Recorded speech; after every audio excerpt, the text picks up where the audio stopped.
O soluço de 1 bilhão de almas. Disse que Martinho Lutero tinha um amigo íntimo, cujo nome era Micônio. Ao ver Lutero sentado dias a fio trabalhando no serviço do mestre, Micônio ficou penalizado e disse-lhe: posso ajudar mais onde estou. Permanecerei aqui, orando, enquanto tu perseveras incansavelmente na luta. Micônio orou dias seguidos por Martinho, mas enquanto perseverava em oração, começou a sentir o peso da própria culpa. Certa noite, sonhou com o Salvador, que lhe mostrou as mãos e os pés. Mostrou-lhe também a fonte na qual o purificara de todo o pecado. Segue-me, disse-lhe o Senhor, levando-o para um alto monte de onde apontou para o nascente. Micônio viu uma planície que se estendia até o longínquo horizonte. Essa vasta planície estava coberta de ovelhas, de muitos milhares de ovelhas brancas. Havia somente um homem, Martinho Lutero, que se esforçava para apacentar a todas. Então, o Salvador disse a Micônio que olhasse para o poente. Ele olhou e viu vastos campos de trigo brancos para a ceifa. O único ceifeiro que lhe dava para cegá-los estava quase exausto. Contudo, persistia na sua tarefa. Nessa altura, Micônio reconheceu o solitário ceifeiro, seu bom amigo, Martinho Lutero. Ao despertar do sono, tomou esta resolução: não posso ficar aqui orando enquanto Martinho se afadiga na obra do Senhor. As ovelhas devem ser pastoreadas, os campos têm de ser ceifados. Eis-me aqui, Senhor.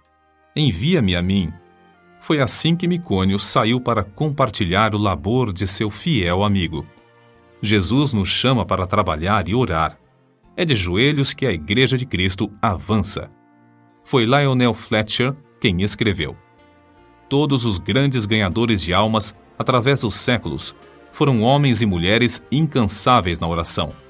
Conheço como homens de oração quase todos os pregadores de êxito da geração atual, tanto como os da geração próxima passada, e sei que, igualmente, foram homens que oravam intensamente. Certo evangelista tocou-me profundamente a alma quando eu ainda era jovem repórter de um diário. Esse evangelista estava hospedado em casa de um pastor presbiteriano. Bati à porta e pedi para falar-lhe.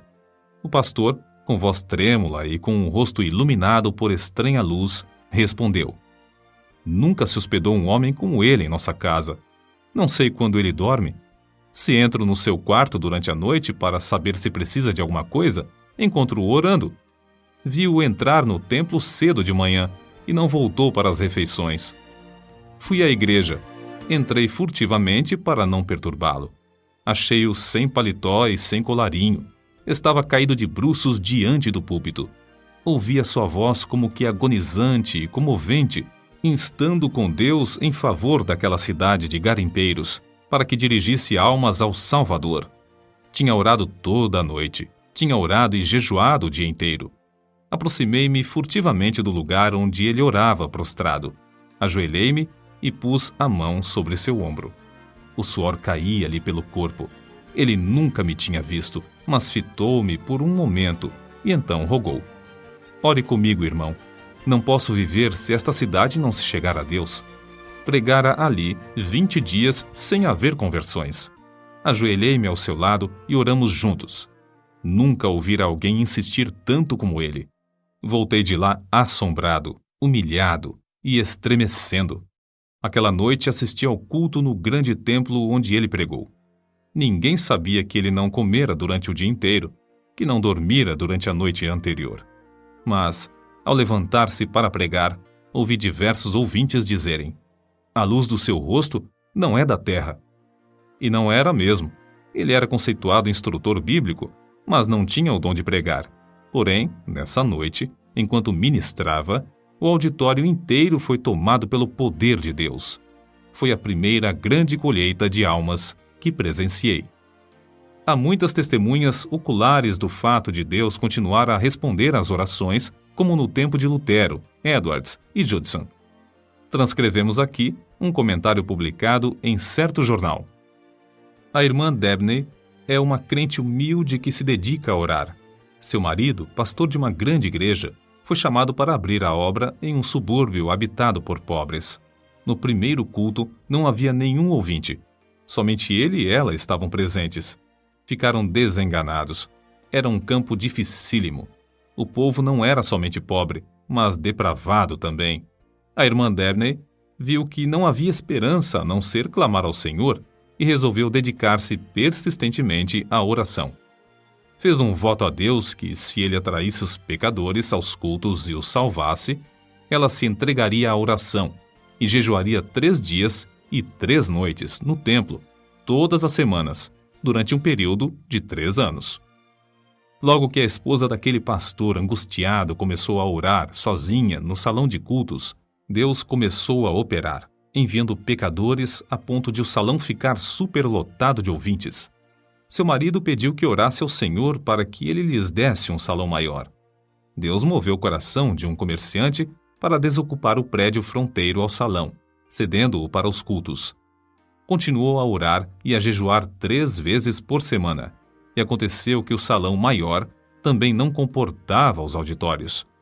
Seu marido rogou-lhe novamente que orasse e pedisse um edifício onde todos quantos desejassem assistir aos cultos pudessem entrar. Ela orou e Deus lhes deu um grande templo, situado na rua principal desse subúrbio. No novo templo, também a assistência aumentou a ponto de muitos dos ouvintes serem obrigados a acompanhar as pregações de pé, na rua. Muitos foram libertos do pecado e batizados. Quando os crentes sentem dores em oração, é que renascem almas. Os que semeiam em lágrimas cegarão com alegria. Salmos, capítulo 126, versículo 5.